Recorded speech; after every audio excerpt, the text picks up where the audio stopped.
छोटे से गांव गुलाबपुर में एक प्यारा लड़का नीलू रहता था। नीलू को पतंग उड़ाने का बहुत शौक था, लेकिन उसकी पतंगें हमेशा कट जाया करती थीं। वह चाहता था कि उसके पास ऐसी पतंग हो जो कभी ना कटे। एक दिन बसंत पंचमी का त्योहार आया। पूरा गांव पतंगों से भर गया। हर छत से रंग बिरंगी पतंगें उड़ रही थीं। नीलू भी अपनी लाल पतंग लेकर छत पर आया, लेकिन कुछ ही देर में उसकी पतंग कट गई। वह उदास होकर मैदान में गया, जहां कटे हुए पतंग गिरते थे।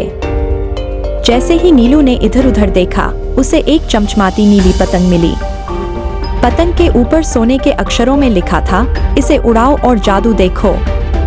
नीलू चौंक गया, लेकिन खुश भी हुआ। उसने जल्दी से उस पतंग को अपनी डोर से बांधकर उड़ाया। जैसे ही पतंग हवा में गई, कुछ अजीब हुआ। पतंग खुद ब खुद ऊपर उड़ने लगी। तेज हवा भी उसे हिला नहीं पा रही थी। कोई भी दूसरी पतंग इसे नहीं काट पा रही थी। नीलू हैरान था। उसने धीरे से कहा, क्या तुम सच में जादुई हो? तभी पतंग से एक हल्की सी आवाज आई, हाँ नीलू, मैं जादुई पतंग हूँ। अगर आपको ये वीडियो पसंद आ रही है तो इसे लाइक करें, दोस्तों के साथ शेयर करें और हमारे चैनल को सब्सक्राइब करना न भूलें। आपकी सपोर्ट हमें और नीलू बहुत खुश था। उसकी पतंग सबसे ऊपर उड़ रही थी। गांव के सभी बच्चे हैरानी से उसे देख रहे थे। लेकिन तभी गांव का सबसे शरारती लड़का गुड्डू वहां आया। गुड्डू को हमेशा सबसे अच्छी चीजें अपने लिए चाहिए होती थीं। उसने नीलू से कहा, यह पतंग मुझे दे दो, बदले में मैं तुम्हें 5 नई पतंगें दूंगा। लेकिन नीलू ने मना कर दिया। उसने कहा, यह मेरी है और मैं इसे नहीं दूंगा। गुड्डू को बहुत गुस्सा आया। उसने एक चाल चली। रात में जब सब सो रहे थे, उसने चुपके से नीलू के घर से वह जादुई पतंग चुरा ली।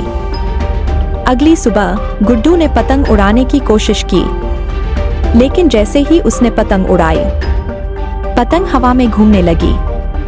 डोर उसके हाथ से छूट गई। पतंग आसमान में मैं बेईमान के साथ नहीं उड़ती कहते हुए गायब हो गई। गुड्डू डर गया और समझ गया कि चोरी करना गलत था। उसने नीलू से माफी मांगी और अपनी गलती स्वीकार की। नीलू ने मुस्कुराते हुए कहा, गलती सबसे होती है, लेकिन उसे सुधारना सबसे बड़ी बात होती है। अगर आपको ये वीडियो पसंद आ रही है तो इसे लाइक करें, दोस्तों के साथ शेयर करें और हमारे चैनल को सब्सक्राइब करना न भूलें। आपकी सपोर्ट हमें और भी बेहतरीन कंटेंट बनाने के लिए प्रेरित करती है। धन्यवाद।